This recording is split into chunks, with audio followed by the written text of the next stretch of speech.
안녕하십니까? 오늘은 죽음과 심판이 비껴가는 하나님의 기쁨조, 죽음과 심판이 비껴가는 하나님의 기쁨조라는 제목으로 하나님 말씀 증거하겠습니다.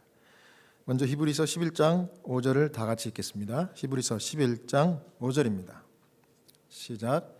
믿음으로 에녹은 죽음을 보지 않고 옮기었으니 하나님이 저를 옮기심으로 다시 보이지 아니하니라. 저는 옮기우기 전에 하나님을 기쁘시게 하는 자라 하는 증거를 받았느니라. 아멘. 우리 하나님은 하나님을 기쁘시게 해드리면 누구든지 심판과 죽음을 비껴가게 해주십니다. 여러분 믿습니까?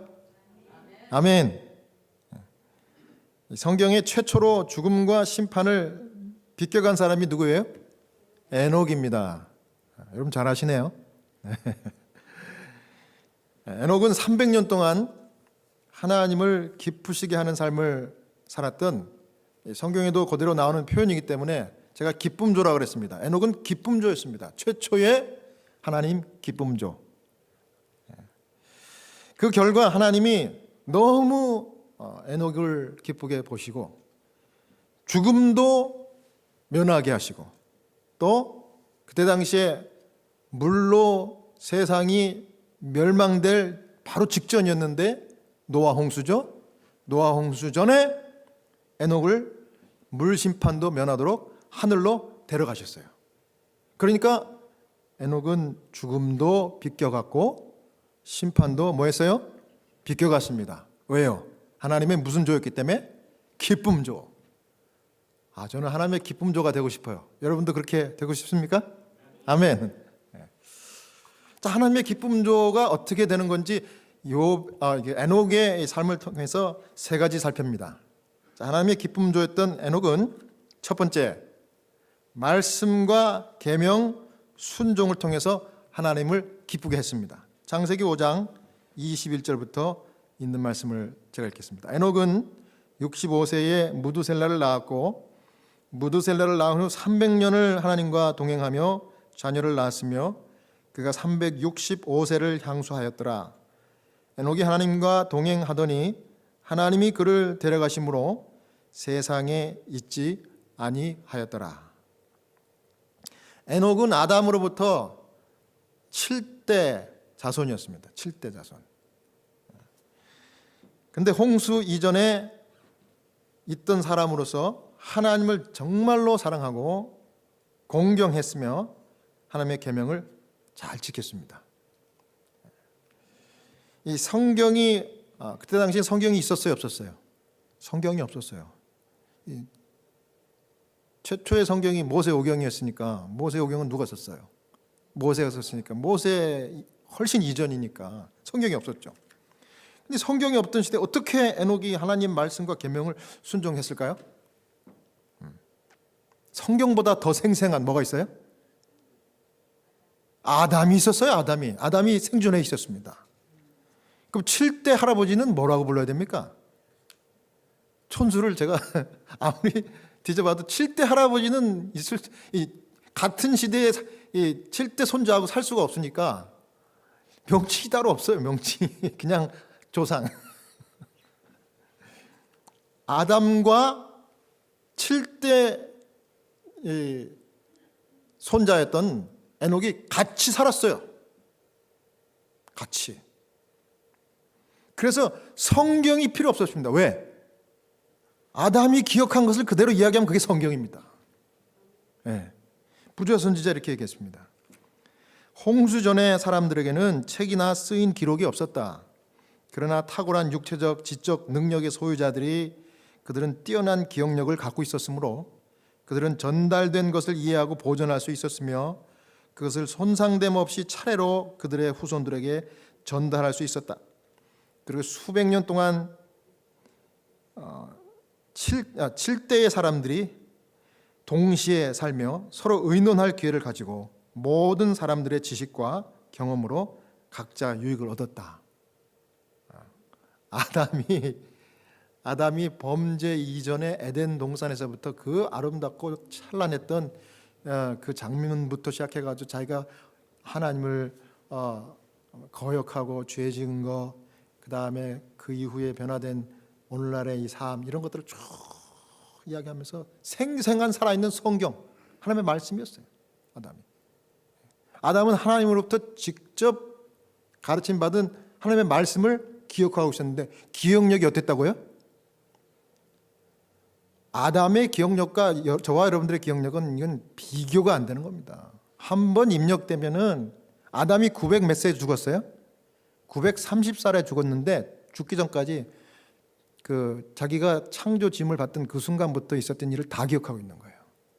뿐만 아니라 아담의 아들 또 그 아들의 아들 7대까지 같이 살면서 그 모든 경험과 지식과 그 영적인 경험들을 아담을 통해서 다 전수받은 거예요.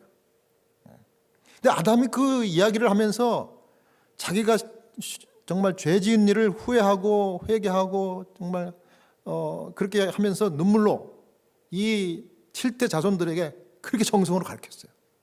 가르쳤는데 잘 들었을까요? 안 들었을까요? 아담이 그렇게 명강의를 하고 자기의 체험담을 이야기했는데 잘 듣지 않았대요. 이 자손들이. 그 장면이 여기 또 나와요. 부조선지에 보면 아담은 자자손손 몇 대까지?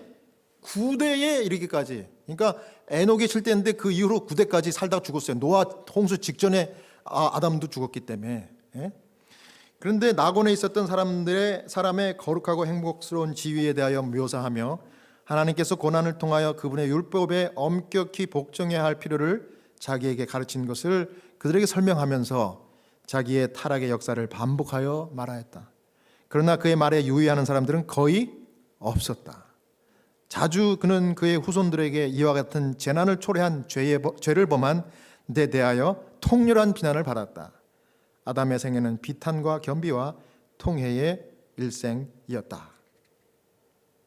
이게 무슨 일입니까 도대체? 그 후손들이 잘 듣지 않았대. 오히려 듣는 거는 고사하고 뭐 했어요? 아니 글쎄 할아버지 왜 그때 그렇게 그 죄를 범해가지고 우리가 이렇게 비참한 이런 재난이 많은 삶을 살게 해요? 왜 그렇게 했어요 할아버지 하면서 오히려 비난했대요.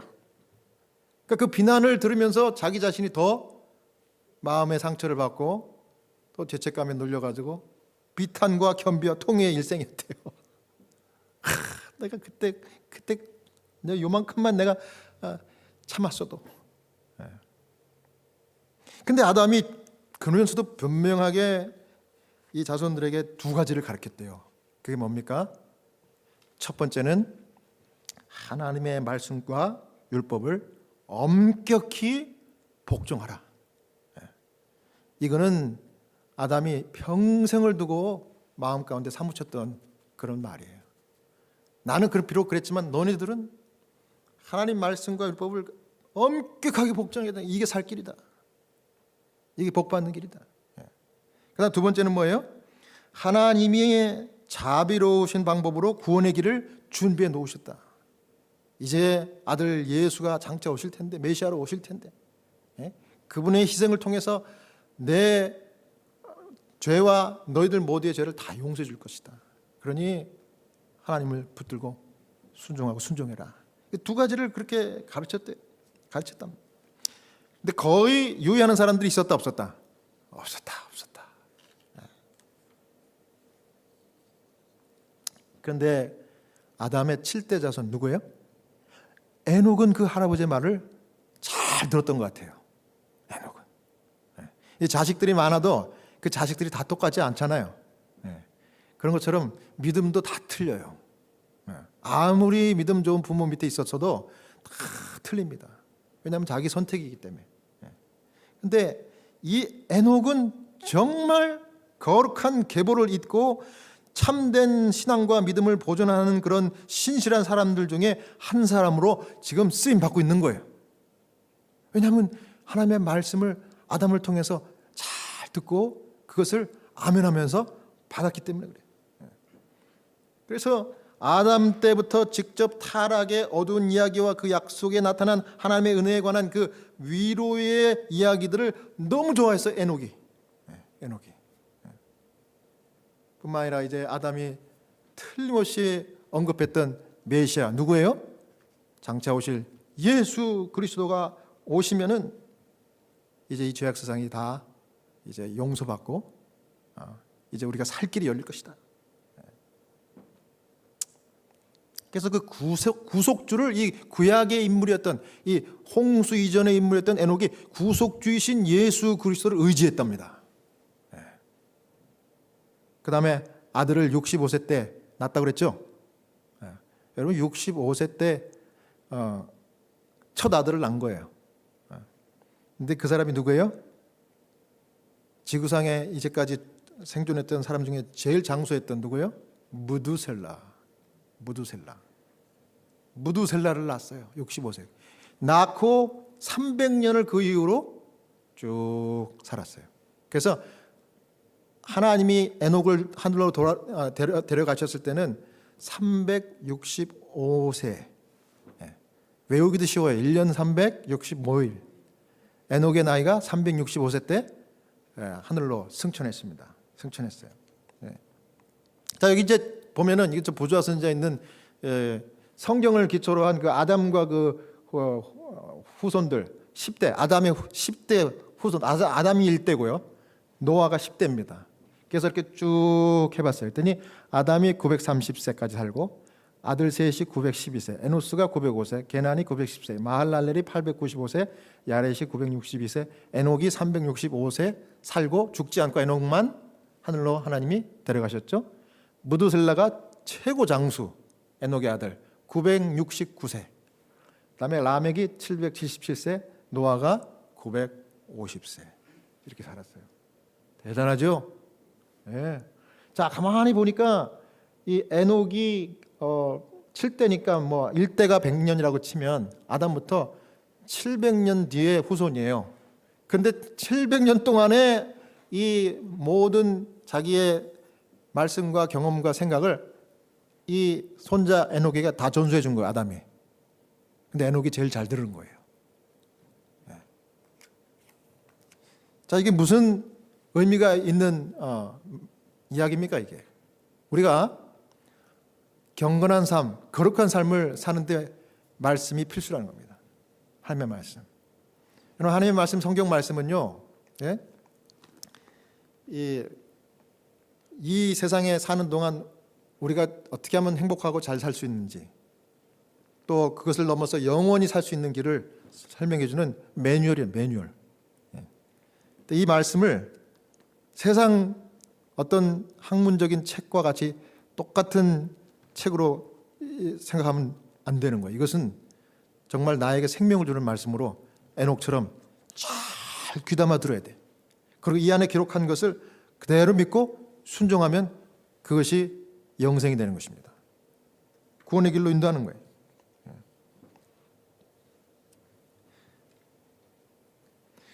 그런데 에녹이 이렇게 하나님과 동행하다가 이제 이 말씀을 잘 우리 할아버지한테 듣고 가만히 들어보니까 그 말씀의 결론은 누구예요? 예수 그리스도 구속주에 대한 말씀을 쭉 하시는 거예요. 그래서 에녹이 늘 마음 가운데 생각하고 명상하던 주제는 뭐였냐면 그리스도였답니다. 예수 그리스도. 오실 그리스도를 통해서 흘러나오는 하나님의 사랑과 은혜를 명상하는 일을, 그게 아주 밤낮 생각하는 주제였대요. 밤낮. 얼마나 하나님의 말씀을 사랑했으면 그냥 밤낮 생각하는 게 그런 거였대요.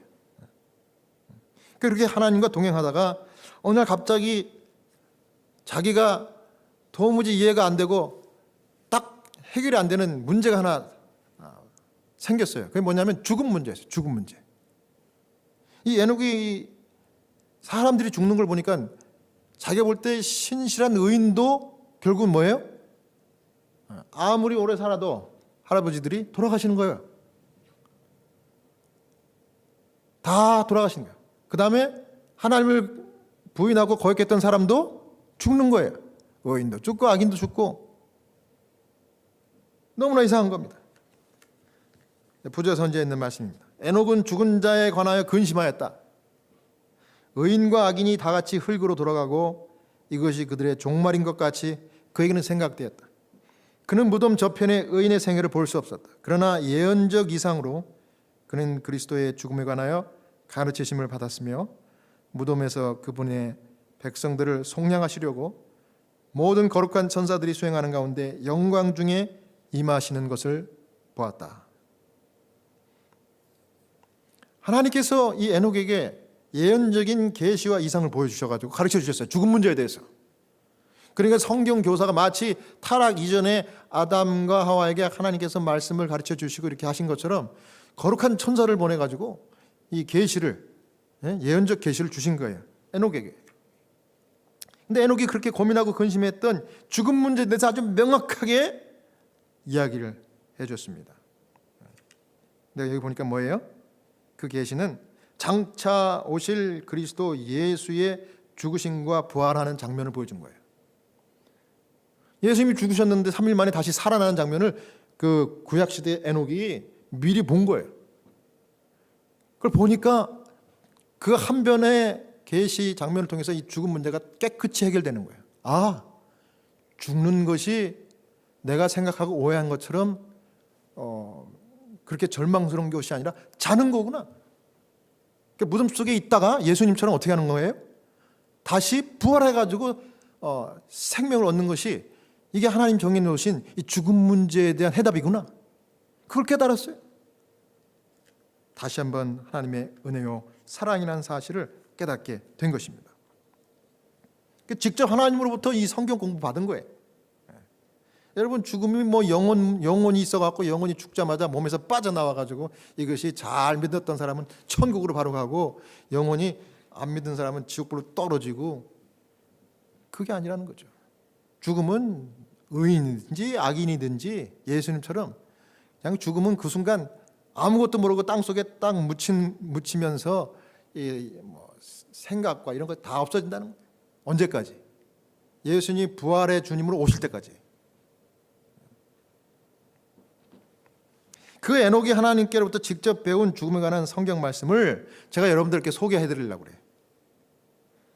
오늘 9가지 성경 말씀을 제가 가지고 왔는데, 여러분들 이걸 잘 제가 이제 쭉쭉 읽으면서 이제 화면을 넘길 텐데요. 여러분들이 급하시면은 성경 장절만 적어놨다가 나중에 여러분들이 찾아보시면 좋을 것 같아요. 굉장히 중요한 죽음 문제에 대한 명확한 성경의 이 말씀이니까요. 제가 이 말씀을 제 설명 그냥 빼지도 더하지도 않고 말씀만 읽고 쭉 소개를 하면요, 죽음 문제를 앞둔 공포스러운 그 그리스도인들이, 특별히 우리 천주교인들이 죽음을 앞두고 굉장히 두려워해요. 왜냐하면 자기가 진 죄가 자기도 생생하게 기억하거든요. 왜냐하면 여러분과 제가 다 죄가 많잖아요, 그죠? 이 죄를 일일이 따지면요 아무도 구원받을 수 없어요. 근데 그런 것들이 막 자기의 양심을 짓누르기 때문에 죽기 전에, 죽음을 앞둔 환자들이 정말 공포스러운 그런 생각들을 가져요. 내가 죽으면 지옥불에 떨어지겠구나. 근데 그런 분들에게 아니, 그게 아니고 예수를 믿으면 주님께서 그 이후의 문제를 다 해결해 주시는데 왜 걱정하느냐고. 죽음은 자는 거라고. 그러면서 이 성경 말씀을 9개를 쭉쭉 읽어드리면요, 이 사람들이 기절을 하게 놀래요. 너무 좋아합니다. 이거 복음입니다, 복음. 자, 여기 보십시오. 창세기 2장 7절입니다. 먼저 같이 읽겠습니다. 같이. 창세기 2장 7절 시작. 여호와 하나님이 흙으로 사람을 지으시고 생기를 그 코에 불어 넣으시니 사람이 생명이 된지라. 이거는요 그냥 이 성경 말씀을 그냥 제가 수학 공식처럼 딱딱딱 했어요. 자, 뭐 했어요? 하나님이 뭘 취했어요? 흙 플러스 뭐예요? 하나님이 코에 불어 넣어주신 생기. 이 생기는요 히브리어로 보면 거기 생명이에요. 생명. 그러니까 하나님만이 가지신 그 생명을 흙에다가 쭉 불어 넣어주시니까 산 사람이 된 거예요. 성경에는 생명이라고 하는데 이게 사람이에요. 사람. 자, 분명하죠? 요거 창조할 때 일어난 일입니다. 근데 요 반대로 거꾸로 가면 뭐예요? 죽음입니다. 그게 그 두 번째 성경 말씀입니다. 전도서 12장 7절. 자, 시작. 흙은 여전히 땅으로 돌아가고 신은 그 주신 하나님께로 돌아가기 전에 기억하라. 이거 뭡니까? 너 죽기 전에 누굴 기억하라? 창조주 하나님 기억해라. 이게 제일 중요하다 이겁니다. 자, 이거는 뭐냐면 아까 그 공식의 반대입니다. 흙 빼기 생기 신. 여기는 신이라고 그랬죠. 이 신은 우리가 생각하고 우리가 얘기하는 기독교인들이 오해하고 있는 영혼이 아니에요. 영혼 하면은 뭐 고스트, 유령 이렇게 생각하는데 그거 아니에요. 생명입니다. 생명. 그 생명만 하나님이 제하시면 남은 건 뭐예요? 흙이기 때문에 사람 죽으면 숨 딱 멎으면 어떻게 되는 거예요? 썩잖아요. 나중에 흙 되는 거예요. 그게 뭐예요? 사망. 그러면 죽은 사망이 반대로 또 하나님께서 뭐만 넣어주면 돼요? 흙에다가 다시 생기를 불어주시면 다시 생명이 되는 게 그게 부활이에요. 여러분 수학 공식 간단합니까? 네. 그 다음 이제 성경절입니다. 자, 죽음에 대해서 수도 없이 많이 말씀해 줬어요. 죽음에 대해서 구약 성경에는 뭐 신약도 마찬가지지만 기본적으로 죽음은 자는 거예요. 그거를 시편 기자도 이해를 했습니다. 시편 146편 4절 시작. 그 호흡이 끊어지면 흙으로 돌아가서 당일에 그 도묘가 소멸하리로다. 자, 여기 보니까 그 호흡이 끊어지면 죽으면 그런 말이죠. 흙으로 돌아가서 거기까지 좋아요. 당일에 그 영혼이 천국으로 가리라. 그랬습니까? 아니에요. 당일에 도모는 뭡니까? 생각, 살아있는 사람의 생각과 이 계획이 도모 아닙니까? 이게 소멸. 그냥 다 끝난다는 겁니다. 영혼이 있어갖고 뭐 조상들에게 제사를 잘 지내나 이렇게 왔다 갔다 한다 그러면 이 도모가 여전히 있는 거죠. 이거는 전혀 성서적이지 않은 생각이에요. 자, 그 다음에 전도서 9장 5절에도 뭐라 그래요? 죽음 문제에 대해서 이렇게 얘기합니다.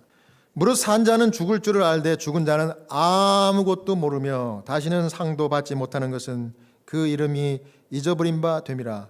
그 사랑함과 미워함과 시기함이 없어진 지 오래니 해 아래서 행하는 모든 일에 저희가 다시는 영영이 분복이 없느니라. 똑같은 말씀입니다. 도모가 없다는 것을 좀 길게 풀이했을 뿐이에요. 전도서 9장 5절에는요. 사랑하는 것도 없고 미워하는 것도 없고 시기하는 것도 없고 모든 일이 다시는 분복이 없다는 거예요. 이걸 죽은 상태를 얘기하는 거예요. 부활하기 전에. 이건 악인도 그렇고 유인도 그렇고 다 똑같아요. 다 똑같아요. 하나님이 그저 생명만 취해간 상태예요. 그 다음에 시편 17편 15절에 나는 시작. 나는 의로운 중에 주의 얼굴을 보리니 깰 때에 주의 형상으로 만족하리이다. 여기는 이제 이 죽음의 상태뿐만 아니라 죽음 이후에 예수님이 재림의 주로 오실 때에 무덤을 가르고 거기에 있는 의인들을 이렇게 부활로 일으켜 세우실 때 다시 깨우실 때에 이 말입니다. 이 부활까지 생각한 자기의 죽음을 진지하게 묵상한 이 시편 기자의 고백입니다. 그래서 나는 죽었다가 예수님 재림 때 부활의 모습으로 깰 때 누굴 보는 거예요? 오시는 공중에서 오시는 예수님의 형상을 보고 만족스러워하리라 이거예요. 위대한 신앙 고백이 아닙니까? 그 다음에 이제 사도행전 2장 29절 30절입니다. 자, 이건 뭐냐면 이 사도행전이 기록됐던 당시는 다윗 시대로부터 한 1000년이 지난 다음이에요. 근데 지금도 성지순례 가면 다윗의 무덤 그게 있는데 이 다윗이 죽은 지 1000년이 지난 다음에 그때 당시 사도행전 시대 때 이 사람들이 한 얘기입니다. 형제들아, 내가 조상 다윗에 대하여 담대히 말할 수 있노니 다윗이 죽어 장사되어 그 묘가 오늘까지 우리 중에 있도다. 분명하죠? 죽었다는 얘기예요. 그는 선지자라 하나님이 이미 맹세하사 그 자손 중에서 한 사람을 그 위에 앉게 하리라 하심을 알고. 사도행전 2장 34절 35절입니다. 다윗은 하늘에 올라가지 못하였으나, 자, 뭐 했다고요? 하늘에 올라갔다, 올라가지 못했다. 올라가지 못했으나 친히 말하여 가로되 주께서 내 주에게 말씀하시기를 내가 내 원수로 내 발등상 되게 하기까지 너는 내 우편에 앉으라스라 하셨도다 했느니라. 이게 무슨 얘기입니까? 1000년 동안 다윗이 죽은 지 무덤이 있는데 다윗이 하늘에 영원히 있어서 올라간 게 아니란 얘기예요. 여전히 다윗은 무덤 속에 있는 거예요. 부활의 주님을 기다리는 것뿐이에요. 다윗도. 그 하나님의 마음에 쏙 들었던 다윗도. 그 다음에 예수님께서 죽은 나사로에 대해서 유명한 얘기죠. 요한복음 11장 11절부터 있는 말씀입니다. 이 말씀을 하신 후에 또 가라사대 우리 친구 나사로가 잠들었도다. 그러나 내가 깨우러 가노라. 제자들이 가로되 주여 잠들었으면 낫겠나이다. 예수는 그의 죽음을 가리켜 말씀하신 것이나 저희는 잠들어 쉬는 것을 가리켜 말씀하심인 줄 생각하는지라. 이에 예수께서 밝히 이르시되 나사로가 죽었느니라. 생명의 주님 예수님께서 직접 하신 말씀이에요. 죽은 나사로가 잠들었다고 얘기하면서 다시 살리셨죠. 3일 지난 이 시체가 들어있는 그 무덤을 그 무덤 입구를 막는 돌을 옮기시고 명령하셨어요. 나사로야 일어나라. 나사로가 부활했죠. 잔다 그랬다. 잔다. 자는 것을 죽음을 가리킨 것이다. 분명히 성경이 이야기하죠. 하나님께서 우리의 죽음은 잠으로 생각합니다. 잠으로. 그 다음에 아주 유명한 마지막 말씀입니다. 데살로니가전서 4장 15절에서 18절입니다. 우리가 다 같이 읽겠습니다. 시작. 우리가 주의 말씀으로 너희에게 이것을 말하노니 주 강림하실 때까지 우리 살아남아 있는 자도 자는 자보다 결단코 앞서지 못하리라. 주께서 호령과 천사장의 소리와 하나님의 나팔로 친히 하늘로 쫓아 강림하시리니 그리스도 안에서 죽은 자들이 먼저 일어나고 그 후에 우리 살아남은 자도 저희와 함께 구름 속으로 끌어올려 공중에서 주를 영접하게 하시리니 그리하여 우리가 항상 주와 함께 있으리라. 그러므로 이 여러 말로 서로 위로하라. 아멘. 예수님 재림 때 부활시키려고 예수님이 오시는 장면입니다. 여기 죽은 자가 일어난다 그러죠? 그래서 살아있는 의인들이 죽은 의인들보다 결코 앞서지 않는다. 이게 무슨 얘기예요? 예수님이 오시자마자 죽어있는 의인들을 먼저 부활시켜 주십니다. 그리고 그때까지 살아있는 의인들을 같이 모아가지고 공중으로 쫙 들어 올리셔가지고 예수님은 재림 때 이 땅을 밟지 않는 상태에서 구름에서 우리 의인들을 죽은 자들 부활시키고 의인들을 다 모아가지고 같이 하늘로 가는 겁니다. 그러니까 하늘 가서 1000년을 살다가 다시 이 땅에 제 세 번째 내려와서 이 땅에서 새 에덴 동산, 새 예루살렘, 거기서 우리가 사는 거예요. 이게 그겁니다. 이게 죽음 문제 다예요. 근데 뭐 죽음은 영원히 있다 그래가지고 뭐 하늘 장례식을 천국 환송 예배, 저는 기가 딱딱 막 무슨 천국 환송 예배입니까? 목사님 귀신을 봤네 막 이런 것을 설명을 했는데 네, 악한 천사들이 하는 장난이라는 걸 설명을 해줘야 돼요. 그렇습니다. 네. 그래서 여러분 죽음 문제는요. 에녹도 고민했어요. 하나님이 명쾌하게 이 말씀을 주신 거예요. 그래서 잠이니까 소망 가운데서 네가 죽더라도 결코 실망하지 마라. 내가 다시 이렇게 세워주시리라. 그렇게 한 거예요. 그러니까 이 말씀을 그대로 읽어드렸더니 사람들이 너무 좋아하는 겁니다. 너무 좋아요. 기가 막힌 말씀입니다. 저는 그래서 여러분 참된 그리스도인이라고 하면요 죽음 문제 이미 비껴간 겁니다. 여러분 믿습니까? 네. 여러분 그래서 내가 언제 하나님이 나를 생명을 거두어 가시더라도 나는 아멘하고 그것을 받아들일 수 있는 거예요. 걱정하지 말아요. 여러분 이 세상에 큰일 났어. 큰일 났어. 여러분 큰일이라는 건 없어요. 그리스도인들에게는. 세상 사람들이 큰일이라 그러면 제일 큰일 뭡니까? 죽는 거예요. 내가 죽든지 내가 사랑하는 사람이 죽는 건데 이 죽음 문제에 대해서 명확하게 이렇게 말씀해 주셨는데 이걸 가지고 뭐 복잡하게 이게 사단이 만든 거예요. 이게 헬라 사상이 기독교에 들어온 거예요. 그래가지고 헬라 사상은 뭐예요? 이원론 아닙니까? 육체와 영이에요. 근데 육체는 하급이고 영은 고등이에요. 그래서 영이 중요하다는 거예요. 영이. 근데 영을 어떻게 이해했는가 하면 어떤 그 고스트 귀신으로 이해한 거예요. 귀신 같은. 그 안에 생각과 도모가 있는 것처럼. 그거를 믹스해가지고 기독교 안에 들어온 거예요. 그래가지고 죽으면 그 영이 빠져나간다는 거지. 하나님은 분명히 성경에 그 생명만 빠져가지 몸은 그냥 흙이다 이거예요. 거기다 왜 영을 더 추가합니까? 생영이라고 한 것은 살아있는 사람을 가리키는 거지 그 홀령이 아니라니까요. 근데 그거를 가지고 오해를 시켜가지고 세상에 수많은 크리스천들이 그렇게 죽음 문제 앞에서 고민하는 거예요. 고민하는 거예요. 하나님 말씀을 붙드시기 바랍니다.